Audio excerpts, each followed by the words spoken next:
Praise lord.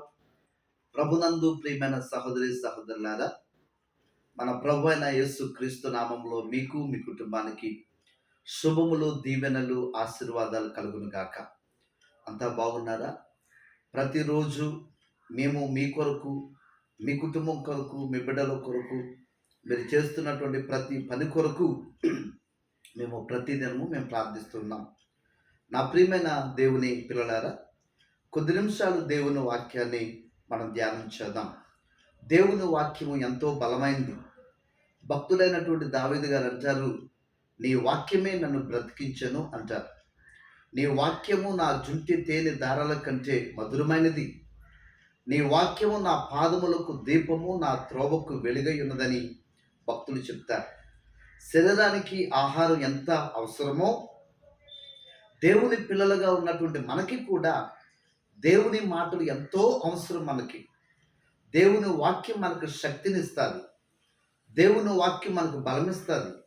అందుకే యేసుక్రీస్తు ప్రభువారు మత్తయి సువార్త 4వ అధ్యాయం అంటారు, మానవుడు రొట్టె వలన కాదు కానీ దేవుని నోటి వలన వచ్చు ప్రతి మాట వలన జీవించును అని యేసే సెలవిచ్చారు. నా ప్రియమైన సహోదరి సహోదరులారా, కొద్ది నిమిషాలు దేవుని వాక్యాన్ని మనం ధ్యానం చేద్దాం. పరిశుద్ధ గ్రంథంలో నుండి కీర్తనల గ్రంథము 53వ అధ్యాయము 2వ వచనంలో, వివేకము కలిగి దేవుని ఎదుకువారు కలరేమో అని దేవుడు ఆకాశము నుండి చూచి నరులను పరిశీలించెను. ప్రభునందు ప్రియమైన దేవుని పిల్లలారా, ఈరోజు మనం చదువుకున్నటువంటి దేవుని వర్తమానంలో ఇక్కడ కీర్తనల గ్రంథము 53వ అధ్యాయము 2వ వచనంలో, వివేకము కలిగిన వారి కొరకు యెహోవా ఆకాశము నుండి నరులను చూచి పరిశీలించెను. దేవుడు చూస్తూ ఉన్నాడు. ప్రతిరోజు ప్రతి ఒక్కరిని కూడా దేవుడు చూచి పరిశీలన చేస్తున్నాడు.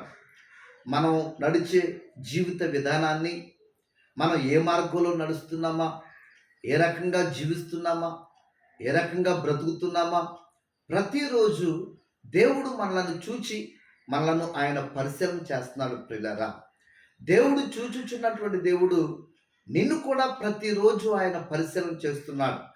నీ పనుల్లో, నీ ప్రయాణాల్లో, నువ్వు యొక్క కుటుంబాన్ని, నీ పిల్లలను ఆయన ప్రతిరోజు ఆయన చూచి పరిశీలన చేస్తున్నాడు. దేవుడు చూచుచున్నటువంటి దేవుడు. దేవుని వాక్యం సెలవిస్తుంది, యెహోవా దృష్టి లోకమంతటా కూడా సంచారం చేస్తుంది. నీతిమంతులను దేవుడు చూస్తున్నాడు, పాపులను దేవుడు చూస్తూ ఉన్నాడు. ప్రియులారా, నువ్వు ఏ గుంపులో నీవు ఉన్నావో ఒక్కసారి మనం పరిశీలన చేసుకుందాం. చూచుచున్నటువంటి దేవుడు నీ బాధ ఏంటో, నీ శ్రమ ఏంటో, నీ కష్టమేంటో, ఏ సమస్యలతో నువ్వు బాధపడుతున్నావో దేవుడు ప్రతిదీ కూడా ఆయన చూచి ఆయన పరిశీలన చేస్తున్నాడు. బైబిల్ గ్రంథంలో ఒక స్త్రీని మీకు పరిచయం చేయాలని కోరుకుంటున్నాను. లూకా సువార్త 13వ అధ్యాయము, బైబిల్ గ్రంథంలో లూకా సువార్త 13వ అధ్యాయము 12వ వచనంలో ఒక స్త్రీ కనబడుతుంది. ఆమె ఎవరంటే 18 ఏండ్ల నుండి బలహీనపరచు దెయ్యము పట్టిన ఒక స్త్రీ అచ్చట ఉండెను. ఆమె నడుము వంగిపోయి ఎంత మాత్రమున చక్కగా నిలబడలేకుండెను. యేసు ఆమెను చూచి రమ్మని పిలిచి, అమ్మా, నీ బలహీనత నుండి విడుదల పొంది ఉన్నావని ఆమెతో చెప్పెను. విశ్రాంతి దినమున యేసుక్రీస్తు ప్రభువారు సమాజ మందిరంలో సువార్త ప్రకటిస్తున్న సమయంలో, ఆ సమాజ మందిరంలో 18 ఏండ్ల నుండి 18 సంవత్సరాల నుంచి ఒక స్త్రీ నడువంగిపోయి 18 సంవత్సరాల నుంచి ఎంతో భయంకరమైనటువంటి వేదన అనుభవిస్తుంది. భయంకరమైనటువంటి బలహీనతతో బాధపడుతుంది. ఆమె ఎంతోమంది డాక్టర్ల దగ్గరికి వెళ్ళింది. ఆమె ఎన్నో మందులు వాడింది, ఎంతో డబ్బులు ఖర్చు పెట్టింది. కానీ ఆమెకు మాత్రం స్వస్థత కలగలేదు. ఆమెకున్న రోగం పోలేదు, ఆమెకున్నటువంటి బాధ పోలేదు. చివరిగా ఆమె సమాజ మందిరము దేవుని సన్నిధికి వచ్చి దేవుని సన్నిధిలో వాక్యం వినడానికి, దేవుని సన్నిధిలో ప్రార్థన చేయడానికి ఆ స్త్రీ దేవుని సన్నిధికి వచ్చినప్పుడు యేసుక్రీస్తు ప్రభువారు సువార్త ప్రకటిస్తున్న సమయంలో యేసయ్య అక్కడున్న వారందరిలో కంటే ఆ నడువొంగిపోయినటువంటి స్త్రీ పడుతున్నటువంటి బాధను, కన్నీటిను, వేదనను, దుఃఖాన్ని యేసు ఆమెను చూచి ఒకే మాట యేసయ్య మాట్లాడుతున్నారు. అమ్మా, ఇప్పుడే నీకు విడుదల కలుగును గాక. ఇప్పుడే నీకు స్వస్థత కలుగును గాక. నా ప్రియమైన సహోదరి సహోదరులారా, ఎన్నో సంవత్సరాల నుంచి చాలామంది బలహీనతలతో బాధపడుతూ ఉంటారు. అనారోగ్యాలతో బాధపడుతుంటారు. సమస్యలతో బాధపడుతుంటారు. కొంతమందికి లేకపోతే షుగర్ అని, బీపీ అని, క్యాన్సర్ అని, ఇంకా రకరకాలైనటువంటి వ్యాధులతో చాలామంది బాధపడుతున్నారు, కృంగిపోతున్నారు, వేదనతో ఉన్నారు.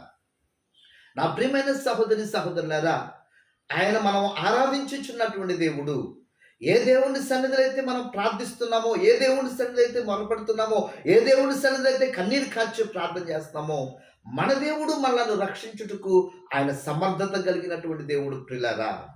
ఆయనకు అసాధ్యమైంది ఏదీ లేదు. మనమే నమ్మాలి, మనమే విశ్వాసం ఉంచాలి, మనమే యేసయ్య మీద ఆధారపడే వారిగా ఉండాలి ప్రియులారా. ఆకాశం నుండి నరులను చూచి ఆయన పరిశీలన చేస్తూ ఉన్నాడు దేవుడు.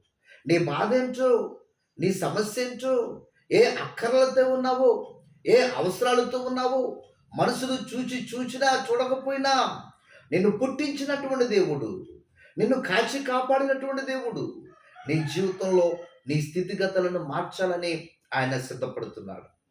నీ స్థితిగతులను మార్చడానికి ఆయన ఇష్టపడుతున్నాడు. కానీ నువ్వు ఎప్పుడైతే విరిగి నలిగిన మనసు